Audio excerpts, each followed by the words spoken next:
Welcome to the newest edition of Chatting with Chumbler on Denton Community Television. I'm Dr. Neil Chumbler, Dean of the College of Health and Public Service, or as we call it, HPS, at the University of North Texas. I'm excited to be celebrating my first anniversary with the college and wanted to give all of you an update on what's happened over the past year. First off, exciting things are happening with our strategic planning journey. Our strategic planning committee has been working hard, and we've unveiled our mission, vision, and value statements, and we're currently working on our strategic initiatives. Here's what we have so far. Our new mission is as follows. The College of Health and Public Service is a trusted force that shapes diverse leaders who advance a healthy, equitable, and just society. HPS fosters faculty, students, and staff to conduct innovative, high-impact research and promote excellence in education. Our college is committed to being globally recognized for its unique achievements addressing challenges in health and public service. Our new vision is HPS strives to be a transformative and collaborative leader in health and public service through inspirational teaching, groundbreaking research, impactful service, and community engagement. We've determined and defined our core values. They are ethics and integrity, recognition and respect, diversity and inclusion, transparency, collaboration, and continuous improvement. We've also nailed down 5 strategic initiatives, and our committee has branched off into 5 separate committees to define them and to start working on goals and key performance indicators. Our strategic initiatives and teams are as follows. Strategic Initiative 1, Excellence in Teaching and Dedication to Learning, led by Dr. Tracy Sheehan in Behavior Analysis and Cassidy Baker in Social Work. This initiative will encompass not only excellence in graduate and undergraduate programs, but will include professional development and hosting college-wide training and conferences for faculty and staff. Strategic Initiative number 2 is Innovative Research, led by Dr. Jessica Craig in Criminal Justice and yours truly. This initiative will include not only strategies about acquiring extramural funding, but increasing publications and expanding our interdisciplinary research opportunities. Strategic Initiative number 3 is Holistic Student Experience, led by Azama Aliyah in Advising and Kim Roy in Emergency Management and Disaster Science. This initiative will include student engagement, retention, and enrollment management, advising, and career coaching opportunities. Strategic Initiative number 4 is Community Commitment, led by Dr. Abraham Benavides in Public Administration and Dr. Teresa Corey in Audiology and Speech-Language Pathology. This initiative will include community service and outreach, advancement, marketing, and communications, and incorporating alumni into ambassador programs and postgraduate professional development plans. And the 5th strategic initiative is Diversity, Inclusion, and Respect, led by Dr. Chandra Carey in Rehabilitation and Health Services and Zach Beaver on my administrative team. This initiative will include diversity and inclusion, such as developing a plan to hire more diverse faculty and staff and recruit more diverse students, and collaborating with UNT OEO to create diversity and inclusion plans. It also will include recognition and respect, such as creating a process for better acknowledging faculty and staff successes, identifying advancement opportunities within departments in HPS, and finding better ways to recognize our HPS family. We're excited about what the future holds as we continue on our strategic planning journey. I'll keep you posted as things develop. Over the past year, we are excited to have expanded our new degree offerings. Our Department of Public Administration has 2 new undergraduate degree programs, one in Nonprofit Leadership Studies and one in Urban Policy and Planning. And both our social work and emergency management and disaster science departments began offering new graduate degrees. Let's take a look. Joint Master's in Social Work degree, and it's a program between TWU, Texas Women's University, and UNT. Social work is by nature an interdisciplinary profession. We draw academically from sociology, psychology, economics. We use all kinds of theories from different academic disciplines to inform our work.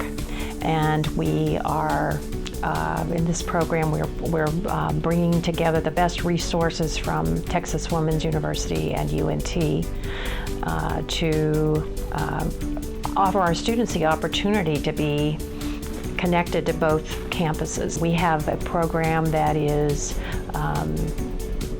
face-to-face, but also has some hybrid components, and by hybrid I mean blended, meaning that some of our coursework is online, some of it is person-to-person. You develop relationships in a cohort with other students. So it's not like you just travel from class to class and you don't see the same people. You actually develop relationships that later on, as you're a social worker in the field, you can actually draw on those connections. It's a 2-year program full-time. If you have a bachelor's in social work, it's a 1-year program. It's advanced standing. You have advanced standing. You can apply and complete in 1 calendar year. We work in a lot of agencies serving people who are homeless. We serve people with disabilities. We serve older people. So we have a lot of different fields of practice, which is one of the great things about the JMSW program. You can take this knowledge that you're building, this foundation knowledge, out and use it in different ways, including making policy, doing administration, running an agency. We offer a Master's of Science in Emergency Management and Disaster Science. Our master's degree is 30 credit hours, 24 hours in the major and 6 hours in the minor, so students can really customize it to fit whatever they're looking for in the job market. UNT has been the home of the oldest emergency management program in the country. We're actually the first bachelor's degree of its kind in the nation, began in 1983, so we thought that this would be we need to expand that, right? What sets the master's degree apart is we focus more heavily on disaster science. So disaster science is a combination of disaster sociology, how humans respond to disasters, and hazards geography. Where are the hazards and how do they form? So disaster science is all about recognizing human-environment interaction and trying to prevent risks before they happen. Hence, we need to focus on community resilience before the event. How can we build stronger communities to withstand the impacts of these hazards that keep growing every year? And how do we do so in a sensitive way, understanding that not everybody experiences the same disaster impacts, even if they're equally exposed? We're seeing a lot of growth in the private sector, so corporations more than ever are turning to risk managers and emergency managers. They're hiring them because they want to establish continuity plans to maintain operations during a disaster and afterwards to resume them quickly. That's where the biggest job growth is, but there still is a need for emergency managers in the public sector. FEMA, state governments, local governments hire emergency managers, and having these folks with the toolkit they need to think more proactively about risk reduction is the key, getting these people in positions where they can make a difference. I don't want to ignore the nonprofit side of things as well. Nonprofits are huge collaborators after disasters. A number of volunteer organizations active in disasters, like the Red Cross, the Salvation Army, Catholic Charities, other faith-based organizations, all hire people with degrees that specialize in risk governance, particularly in vulnerability reduction. So they're trying to target some of these populations and prevent these needs before they occur. The Bachelor's of Science in Nonprofit Leadership Studies is an exciting opportunity for students to gain the skill set in administration and management of nonprofits. We are helping them learn the fundamentals of nonprofits and foundations and philanthropies. They're learning how to write grants. They're learning how to build fundraising campaigns, really getting a full understanding of the operations behind running a nonprofit. We're also helping them match that though with their interest areas. So we cover and help represent a broad range of nonprofits, from the arts and culture to human services, social services, rehabilitation, music, so that students can feel that they can bring their passion to the nonprofit community and then learn the skill set necessary to run that operation. If a student is interested in international affairs or wants to travel after they graduate, they could use the nonprofit studies degree to pursue their interest in international nonprofits, like working for humanitarian aid or human rights efforts. If they're interested in the areas of arts or history, they could find opportunities working in historical preservation or arts museums, science museums. If they're interested in areas of rehabilitation or domestic abuse or addiction, some of the human services areas, there are many nonprofits that provide direct support or also policy and programming or advocacy work in those issue areas. If they're interested in veteran affairs, for instance, they could find opportunities working with relief organizations or organizations that pursue advocacy and policy efforts to support our veterans. We also offer a Bachelor's of Arts in Urban Policy and Planning. An Urban Policy and Planning degree is a really exciting opportunity for students that may have a variety of interest areas, whether it's in policy, geography, environmental science, to utilize their creativity, their analytical thinking, to really help us think about how we design our communities in which we live, the spaces that we enjoy, our parks and open space, our infrastructure, how we get around communities. They really learn the fundamental skill set of how to create and design the communities of today and tomorrow. Students that pursue a degree in urban policy and planning really have a wide range of career opportunities. They could work for city government, state or federal governments. They could also work for private consulting firms or private developers, or even pursue an avenue of economic development. They may specialize and consider areas of land use, transportation, environment, water, sustainability, and even climate change. What's really exciting is that students that pursue the Bachelor's of Arts in Urban Policy and Planning or Bachelor's of Science in Nonprofit Leadership Studies is that it sets them up perfectly to pursue a Master's of Public Administration.